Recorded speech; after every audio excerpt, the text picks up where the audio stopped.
Merhaba Mitolya ailesi. Bugün sizlerle Türk mitolojisinin en asil ve güçlü karakterlerinden birinin hikayesini paylaşacağım. Kartal Ana. Bu ismi duyduğunuzda aklınıza ne geliyor? Sadece yırtıcı bir kuş mu, yoksa göklerin efendisi, dağların kraliçesi ve tanrısal mesajların taşıyıcısı mı? Bu video sıradan bir doğa hikayesi değil. Bu, yüksekliklerin hakimi, özgürlüğün sembolü, gücün ve asaletin tanımı olan efsanevi bir varlığın destanı.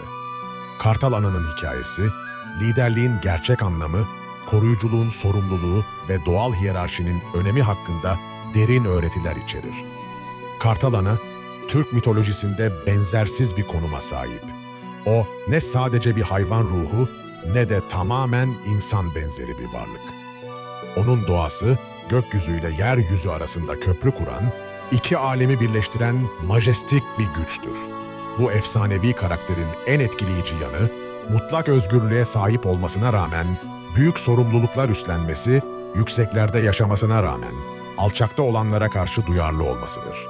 O güçlü ama adaletli, yalnız ama koruyucu, uzak ama ulaşılabilir bir liderdir. Bugünkü videomuzda, Kartal Ana'nın yüksek dağlardaki krallığını, göklerin mesajlarını taşıma misyonunu, doğal düzenin koruyucusu olarak rolünü, insanlarla olan özel bağını ve modern zamanlardaki liderlik öğretilerini keşfedeceğiz. Bu yolculuk, gerçek liderliğin ve özgürlüğün ne anlama geldiğini derinlemesine anlamamızı sağlayacak. Ve eğer siz de Türk mitolojisinin bu yüce ve ilham verici hikayelerini seviyor, doğanın güçlü karakterlerinin sırlarını merak ediyorsanız, abone olmayı ve bu videoya beğeni bırakmayı unutmayın. Yorumlarda hangi doğa liderinin hikayesini duymak istediğinizi paylaşabilirsiniz. Kartal Ana'nın destanı sadece fantastik bir efsane değil, aynı zamanda liderliğin sorumluluğu, özgürlüğün bedeli ve doğal dengeyi koruma görevinin ne anlama geldiği hakkında zamansız bilgiler içeriyor. Hazırsanız yükseklere doğru uçalım ve bu majestik kraliçenin alemini keşfedelim. Kartal Ana'nın hikayesi, dünyanın en yüksek zirvelerinde, bulutların bile ulaşamadığı kutsal tepelerde başlar. Bu yükseklikler, sıradan canlıların yaşayamayacağı, sadece en güçlü ve en asil varlıkların hüküm sürebileceği mistik bir alemdir. Efsaneye göre, Kartal Ana'nın krallığı, Tengri'nin özel bir lütfuyla kurulmuştur. O zamanlar, yeryüzündeki kaos ve düzensizlik, gökyüzüne de sıçramış, doğal denge bozulmuş, güçlüler zayıfları ezmeye başlamıştır. Tengri, bu durumu düzeltmek için yüksekliklerin efendisi olacak özel bir varlık yaratmaya karar verdi. Kartal Ana'nın yaratılışı sıradan bir doğum değildi. En yüksek zirvede, fırtınaların ortasında, yıldırımların arasında dünyaya geldi. İlk nefesinde rüzgarların gücünü, ilk bakışında göklerin bilgeliğini, ilk çığlığında dağların otoritesini aldı. Krallığının sınırları fiziksel yükseklikle sınırlı değildi. Kartal Ana'nın hükümranlığı, gökyüzünde uçan her canlıyı, dağlarda yaşayan her varlığı, hatta vadilerdeki hayvanları bile kapsıyordu. İlk sarayını dünyanın en yüksek zirvesinde kurdu. Bu saray, insan elinin değmediği, doğal kaya formasyonlarından oluşan, rüzgar ve kar tarafından şekillendirilmiş muhteşem bir yapıydı. Tahtı, tek parça kayadan oyulmuş, üzerinde antik simgeler ve kuş dili yazıtları bulunan, gökyüzüne açılan özel bir platformdu. Krallığının tebaası, çeşitli yükseklik seviyelerinde organize edilmişti. En yüksekte şahinler ve doğanlar, orta seviyelerde kartallar ve akbabalar, alçak seviyelerde ise diğer yırtıcı kuşlar yaşıyordu. Bu hiyerarşik düzen zorbalığa dayalı değildi. Her seviyenin kendine özgü görevleri, sorumlulukları ve ayrıcalıkları vardı. En önemli kurumu Yüksek Şura'ydı. Bu şura, her türden temsilcilerin katıldığı, önemli kararların alındığı demokratik bir meclisti. Kartal Ana, diktatör değil, bilge lider rolündeydi. Krallığın kuralları, doğal kanunlarla uyumlu, basit ama etkili ilkeler üzerine kuruluydu. Güçlü zayıfı korumalı, yüksek alçağa saygı göstermeli, özgürlük sorumluluğu beraberinde getirmeli. Kartal Ana'nın en kutsal ve önemli görevi, göklerin mesajlarını yeryüzüne taşımaktır. Bu görev sadece fiziksel bir iletişim değil, aynı zamanda ruhsal bir köprü kurma, iki alem arasında uyum sağlama misyonudur. Bu mesajlar çeşitli formlarda gelir. Bazen rüzgarın sesinde gizli kelimelerdir. Bazen bulutların şekillerinde sembolik anlamlardır. Bazen de yıldızların dizilişinde kozmik rehberliklerdir. Kartal Ana, bu mesajları almak için özel yetenekler geliştirmiştir. Onun keskin gözleri sadece fiziksel görme değil, aynı zamanda ruhsal algı organlarıdır. En önemli mesaj türü, hava durumu kehanetleridir. Kartal Ana günler öncesinden fırtınaları, kuraklıkları, ani iklim değişikliklerini algılar ve bu bilgileri yayar. Bu kehanetler sadece bilgilendirme amaçlı değildir. Onlar aynı zamanda hazırlık ve korunma imkanı sağlar. İkinci mesaj türü doğal denge uyarılarıdır. Ekosistemlerde bozulmalar, türler arası dengesizlikler, çevre tehditleri. Bunların hepsi gökyüzünden izlenir ve raporlanır. Bu uyarılar genellikle sembolik dille iletilir. Kartal Ana'nın uçuş şekli, çığlık tonları, dinlenme yerleri, bunların hepsinin anlamları vardır. Üçüncü mesaj türü ruhsal rehberliklerdir. İnsanlar büyük kararlar verirken, yaşam dönüm noktalarında, ruhsal arayış içindeyken Kartal Ana'dan işaretler alabilirler. Bu rehberlikler genellikle sezgisel düzeyde hissedilir. Ani ilhamlar, beklenmedik fırsatlar, güven duyguları, bunlar onun ruhsal desteğinin göstergeleri olabilir.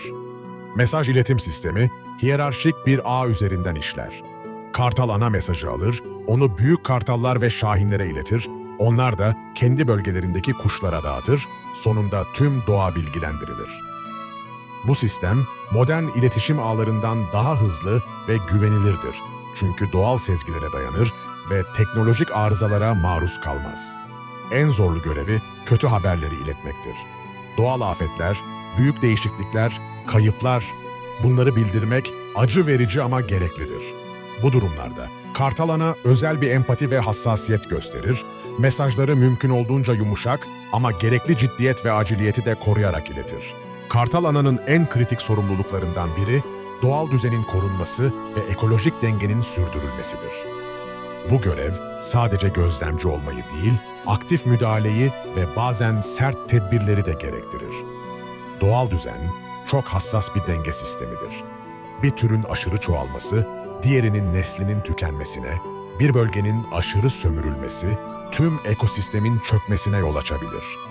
Kartal Ana, bu dengeyi korumak için çeşitli stratejiler kullanır.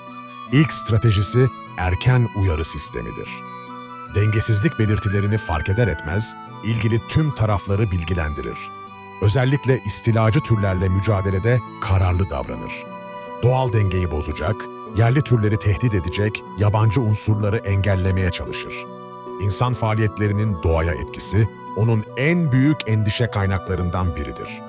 Orman tahribi, su kirliliği, hava kirliliği, bunlara karşı sürekli mücadele halindedir. Kartal Ana'nın insanlarla olan ilişkisi, diğer doğa ruhlarından farklı olarak daha kompleks ve çok boyutludur.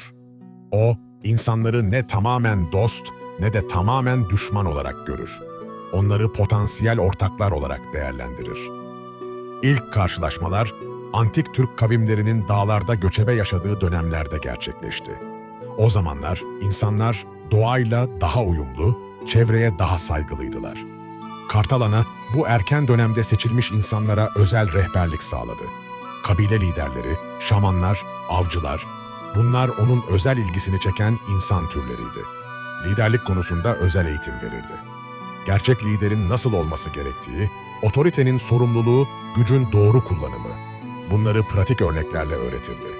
En önemli derslerinden biri, yüksekten bakış perspektifiydi. Problemleri çözmek için detaylardan uzaklaşmak, büyük resmi görmek, uzun vadeli düşünmek gerektiğini öğretirdi. Modern çağda insan-kartal ana ilişkisi farklı boyutlar kazandı. Dağcılar özellikle onun ilgi alanındadır. Pilot ve havacılara özel yakınlık hisseder. Çevre aktivistlerine ve doğa koruma çalışanlarına güçlü destek verir. En dikkate değer özelliği, insanların özgür iradesine saygı göstermesidir. 21. yüzyılda Kartal Ana'nın etkisi fiziksel tezahürlerden ziyade sembolik güçte ve liderlik öğretilerinde kendini gösterir. O, modern dünyada özgürlüğün, gücün ve vizyoner liderliğin evrensel sembolü haline gelmiştir. Kartal Ana'nın yüzyıllar boyunca sergilediği liderlik stili, modern liderlik teorilerinin temellerini oluşturan prensipleri içerir. İlk prensip, yüksek perspektiftir. Kartal Ana, problemlere yukarıdan bakar, detaylarda boğulmaz, büyük resmi görür. Bu yaklaşım, stratejik düşünmenin temelidir. İkinci prensip, öncü keşiftir. Kartal Ana, grubunun önünde uçar, tehlikeleri keşfeder, güvenli yolları bulur. Bu, vizyoner liderliğin özüdür. Bu keşifçilik ruhu sadece fiziksel alanlarla sınırlı değildir. O, aynı zamanda yeni fikirleri, yeni fırsatları, yeni çözümleri de keşfeder. Üçüncü prensip, seçici müdahaledir. Kartal Ana, her soruna müdahale etmez. Sadece gerçekten gerekli durumlarda, etkili olabileceği alanlarda harekete geçer. Bu seçicilik, enerjinin verimli kullanımını sağlar ve mikro yönetimden kaçınır. Dördüncü prensip, doğal otoritedir. Kartal Ana'nın otoritesi, zorlamaya değil, doğal üstünlüğe dayanır. Fiziksel güç, zihinsel kapasite ve ahlaki karakter birleşiminden doğar. Bu otorite, saygıya dayalıdır, korkuya değil. Ulusal sembolizmde, birçok ülkenin bayrağında, armasında kartal figürü bulunur. İş dünyasında kartal sembolü güç, başarı ve vizyoner liderliği temsil eder. Spor dünyasında kartal maskotu olan takımlar genellikle yüksek performans, kararlılık ve zafer ruhu sergilerler. Kişisel gelişim alanında kartal zihniyeti kavramı yaygın kullanılır. Bu zihniyet, yüksek perspektiften bakma, büyük resmi görme, liderlik sorumluluğu alma anlamlarında kullanılır. Liderlik eğitimi programlarında kartal davranışları örnek olarak gösterilir. Yüksek perspektif, stratejik düşünce, kararlı eylem. Bunlar kartal liderlik modeli olarak öğretilir. En önemli modern etkisi, insanlarda özgürlük arzusunu canlı tutmasıdır. Şehir yaşamının sıkışmışlığında, insanlar kartal sembolüne bakarak özgürlük hayali kurarlar ve kendi sınırlarını aşmak için motivasyon bulurlar. İşte böylece sona eriyor Kartal Ana'nın yüce yolculuğu, sevgili Mitolya ailesi. Bu efsanevi hikaye sadece antik bir anlatı değil, liderlik, özgürlük ve sorumluluk hakkında zamansız hakikatlerin hazinesidir. Kartal Ana'nın hikayesinin en güçlü mesajı, gerçek liderliğin ne olduğunu göstermesidir. Liderlik, başkalarının üzerinde durma değil, onlara hizmet etmedir. Güç, zorbalık aracı değil, koruyuculuk aracıdır. Onun deneyimi bize özgürlüğün bedelini öğretir. Sorumluluk, disiplin ve sürekli uyanıklık gerektirir. Kartal Ana'nın en derin öğretilerinden biri, özgürlük ile sorumluluk arasındaki hassas dengeyi göstermesidir. O, mutlak özgürlüğe sahip olmasına rağmen büyük sorumluluklar altındadır. Bu paradoks, gerçek özgürlüğün sorumluluk bilincini gerektirdiğini gösterir. Modern dünyada onun en değerli öğretisi, yüksek perspektifin önemini vurgulamasıdır. Günlük kaosun içinde boğulurken, bazen yukarı çıkıp büyük resmi görmek, uzun vadeli düşünmek gerekir. Kartal Ana'nın doğal düzen anlayışı, çağdaş ekoloji bilincine ışık tutar. Çevre koruma, sadece duygusal bir mesele değil, aynı zamanda akıllıca hesaplanmış bir stratejidir. En derin öğretisi, bireysel mükemmellikle kolektif sorumluluğu birleştirme sanatıdır. Kendi potansiyelini geliştirmek önemlidir. Ama bu gelişim başkalarının yararına da olmalıdır. En önemli mirası, herkesin içinde bir lider potansiyeli olduğunu hatırlatmasıdır. Liderlik, pozisyon değil, tutumdur. Her birimiz kendi alanımızda, kendi seviyemizde lider olabiliriz. Bu hikaye, Türk mitolojisinin doğa sevgisini ve liderlik değerlerini gösterir. Atalarımız, güç ve otoriteyi sorumlulukla birleştiren karakterler yaratmış ve bu değerleri bize aktarmışlardır. Mitolya ailesi, bu yüksek yolculuğu bizimle paylaştığınız için teşekkürler. Videoyu beğendiyseniz beğeni atmayı, düşüncelerinizi yorumlarda paylaşmayı unutmayın. Sizce Kartal Ana'nın en değerli öğretisi hangisi? Liderlik anlayışınızı nasıl şekillendiriyor? Özgürlük ve sorumluluk dengesini nasıl kuruyorsunuz? Bir sonraki videoda Türk mitolojisinden başka büyüleyici bir karakterin sırlarını keşfedeceğiz. O zamana kadar Kartal Ana'nın bilgeliğini hatırlayın. Gerçek güç, yükseklerde değil, kalplerde, gerçek özgürlük sınırsızlıkta değil, sorumluluktadır.